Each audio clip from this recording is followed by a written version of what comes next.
Coming up on Mountain News this morning, the latest on the coronavirus and how it could affect some Kentucky businesses. The Kentucky Democratic Party is asking for an apology from one Eastern Kentucky lawmaker. And we'll have local reaction from a group of Governor Beshear's budget proposal that includes money from sports betting. Dedicated to Eastern and Southern Kentucky, this is WYMT Mountain News This Morning.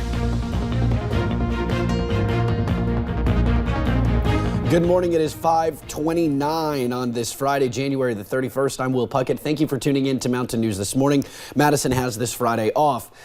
Yesterday was a nice day for the most part. As you've got further east, it was a little bit foggy and a little bit of rain falling, maybe a little snow in there. But today, a little bit of rain, but warmer. Let's bring Brandon in this morning, give us an exact breakdown of what to expect on this Friday. Brandon? Good morning. Good morning. And we're going to see, again, some scattered showers, or let's call them stray showers early, and then by the time we get into the afternoon hours, that's when the rain really starts to pick up. Live pinpoint Doppler radar right now. Maybe a few stray showers over toward the Cumberland Valley, Lake Cumberland I-75 corridor, but for the most part, everything fairly dry this morning. Temperatures is the big story. 35 Ashland, 42 in Middlesboro and Harlan, so that's your range, so much warmer than it has been, anywhere between 2 and 9 degrees warmer across the region this morning, and it's going to get even warmer than that. 51 your daytime high this afternoon, but those rain chances will pick up the deeper into the day we get. More on that coming up here in a little bit. Will?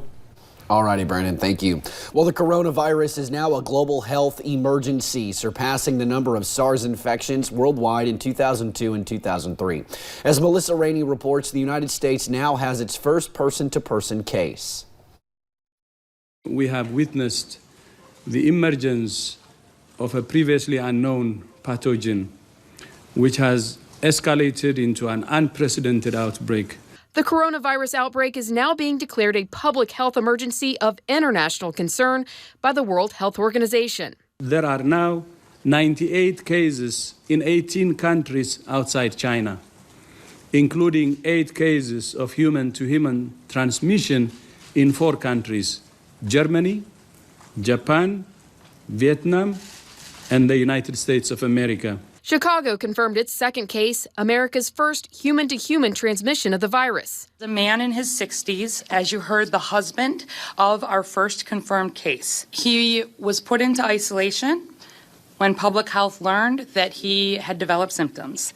As fears grow, the Allied Pilots Association Union is now suing American Airlines to stop all flights between the U.S. and China, saying in a statement, quote, "The safety and well-being of our crews and passengers must always be our highest priority. First, last, and always." As of Thursday, the Trump administration says there's no plans to cut travel to and from China. Right now, I'm not aware of any conversations about canceling flights, but look, we're going to monitor it because the main goal of this administration and this president is to make sure all Americans are safe and well. I'm Melissa Rainey reporting. Now, new overnight, the State Department is advising U.S. citizens not to travel to China. They have also issued a travel advisory requesting all non-essential government personnel to defer travel for now. Well, travel restrictions in China are also causing trouble for employees of a Kentucky company. Bertley Industrial Equipment is owned by a company in Shandong, China. They make coal pressing machines. The company's executive vice president works in Lexington, but went to China for the Chinese New Year celebration. She was supposed to return to Kentucky this week, but travel restrictions mean she can't come home until mid-February. I hope she stays safe. I hope she can kind of avoid the public areas or whatever she has to do to keep from getting ill. The employee is about 1,000 miles away from the epicenter of the virus. In state news this morning, the Kentucky Democratic Party wants an apology from a state senator from Pikeville. The Lexington Herald Leader reports Republican Philip Wheeler posted racially charged comments on his Facebook page about Virginia Governor Ralph Northam and presidential candidate Elizabeth Warren. The Kentucky Democratic Party asked Wheeler to, quote, stop posting racist content on his official Facebook. Wheeler told the newspaper he did not have anything to say about the post at this time. A top measure for the Kentucky Senate has cleared its first hurdle, a bill that would ban cities from enacting sanctuary policies. If passed, the legislation would stop cities from enacting sanctuary policies for immigration. Supporters say it is simply to help police, but opponents say it could lead to more profiling and problems for immigrants who are in Kentucky legally. If we set the precedent to not allow that, what is next? Do we tell our law enforcement they can't participate with DEA or the FBI? I promise you, my senators, none of us do this for fun. None of us do it to steal or commit crimes against the place that offered us a home when ours was taken. The bill could be voted on in the full Senate next week. People with the United Way across Kentucky were at the state capitol Thursday urging lawmakers to support the organization's legislative goals this year. Those goals include expanded eligibility for child care, help, and stronger early education. They also want to see changes to the criminal justice system and the tax code. Organizers hope this day gives lawmakers an idea of what the United Way is working on to improve the Commonwealth.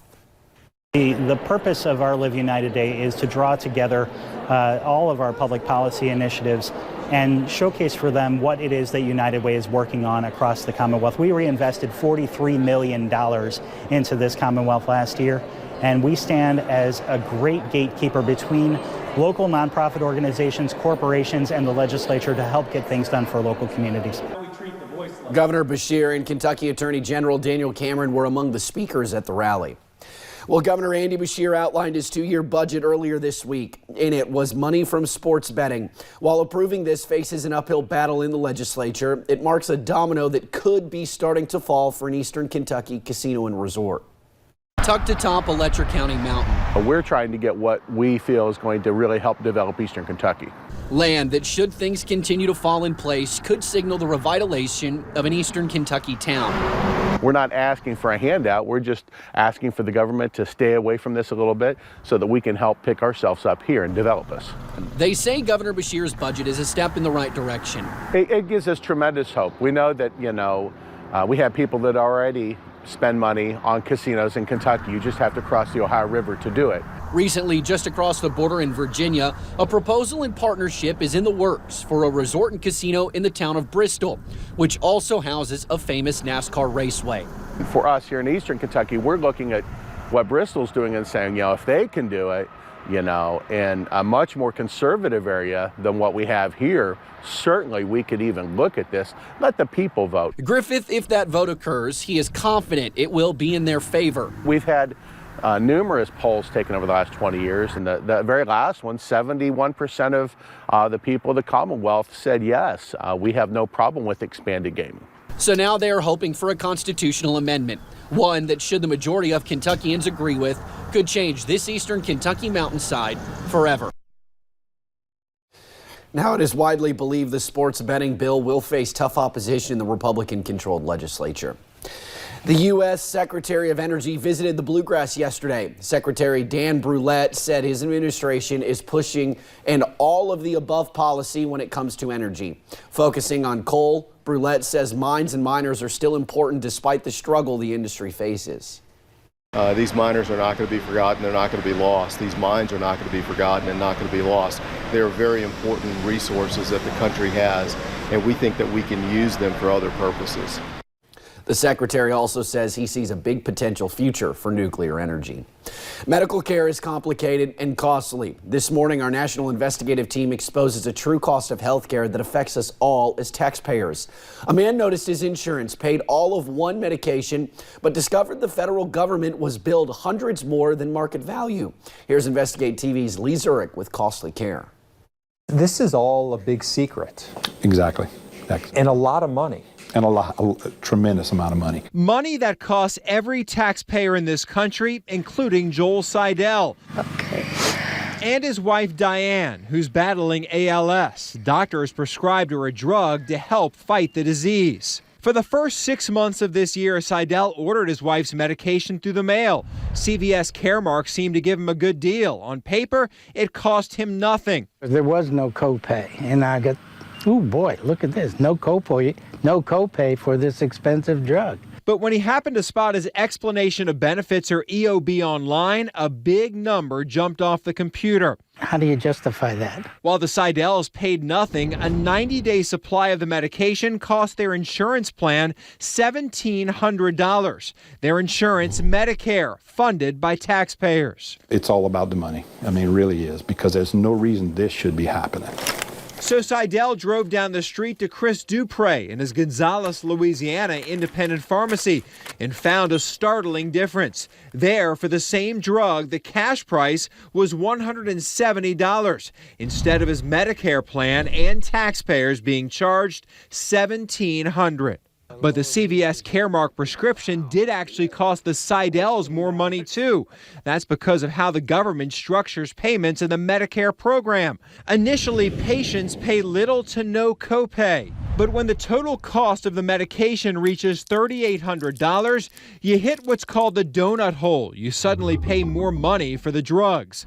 Remember, each 90-day supply of that ALS drug costs the Medicare plan $1,700. That money counts toward the donut hole. So after 6 months, this drug alone counted for $3,400. Remember, once the Seidels hit $3,800, more money came out of their pocket. Other medication for his wife easily pushed the Seidels into the donut hole in March of this year. I feel like we got ripped off because any medication she ordered, she had to have refilled for the third and fourth quarter. We had to pay extra because we were in the donut hole. You pay more. I call it excessive profiteering, because that's what it is. CVS Caremark never responded to our question about the difference in prices, but did tell us in a statement our reimbursement to pharmacies for this medication is an accurate reflection of its cost in the market. Joel Seidel probably used CVS Caremark for the last time, instead opting for companies more transparent. Now, CVS also blamed the pharmacy for the difference in pricing, telling us the pharmacy submitted the wrong claim and saying they input the information incorrectly. They plan to work with the pharmacy to correct the claim. Coming up, one famous comedian is getting ready to publish a new book more than 25 years after his last one. It might be a dreary start to the weekend, but the second half looks much brighter, literally. I'll track it out for you in about 3 minutes.